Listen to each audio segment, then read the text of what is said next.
ఫైనల్గా home minister గారు review పెట్టారు ఈరోజు లా అండ్ ఆర్డర్ పైన. ఆయనతో కూడా రివ్యూ చేసుకున్నాం. రివ్యూ చేసిన తర్వాత హోమ్ మినిస్టర్ గారు నేను గడిచినటువంటి టెక్నాలజీ, న్యూ క్రిమినల్ లా ఇవన్నీ రివ్యూ చేస్తున్నారు. Part of his ministry. ఇప్పటికీ ఒక 24 రాష్ట్రాలని రివ్యూ చేశారు. ఈరోజు మంది కూడా అయింది. దానికి కొన్ని సూచనలు ఇచ్చారు, అవన్నీ చేస్తున్నాం.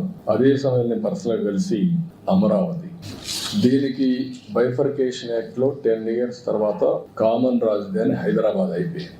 ఇప్పుడు నోటిఫై చేయాల్సిన అవసరం ఉంది. ఇంత మునిపే అమరావతిని క్యాపిటల్ గా చెప్పారు, రికగ్నైజ్ చేశారు. ఇప్పుడు యాక్ట్ లో పెట్టారు కాబట్టి 10 years అయింది కాబట్టి దీన్ని యాక్ట్ లో పెట్టి బైఫర్కేషన్ యాక్ట్ లో నోటిఫై చేయాల్సిన అవసరం ఉంది. అది కూడా చెప్పాను, చేస్తా ఉన్నారు. అమెండ్మెంట్స్ తీసుకొస్తామని చెప్పి హామీ ఇచ్చారు.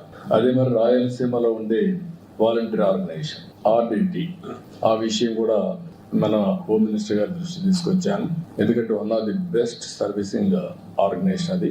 ఎప్పటి నుంచో అక్కడ హెల్త్, ఎడ్యుకేషన్, రాయలసీమ డెవలప్మెంట్ కోసం ఎనలేని కృషి చేశారు. నేను లెటర్ ఇచ్చి దీన్ని తప్పకుండా కన్సిడర్ చేయాలని చెప్పి రిక్వెస్ట్ చేశాను. అది కూడా ఎగ్జామిన్ చేస్తా అని చెప్పి హామీ ఇచ్చారు.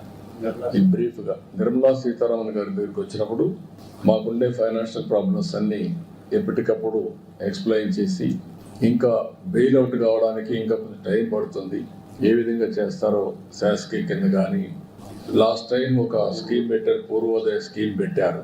ఆ పూర్వోదయ స్కీమ్ కింద కొంత డబ్బులు ఇప్పించమని కోరాను. ఈ రెండు కాకుండా ఇంకొక పక్కన మనకు బకాయిలు రావాల్సినవి అంటే వేరియస్ రీజన్స్ వల్ల కట్ చేశారు, అవి కూడా ఇమ్మని చెప్పి రిక్వెస్ట్ చేశాను. ఇవి కాకుండా ఫైనల్గా మనకచర్ల, పోలవరం ఆర్థిక సహాయం చేయడానికి ఫైనాన్షియల్ స్ట్రక్చర్ కోసం రిక్వెస్ట్ చేశాను. దానికి కూడా వర్షంగా ఉన్నారు.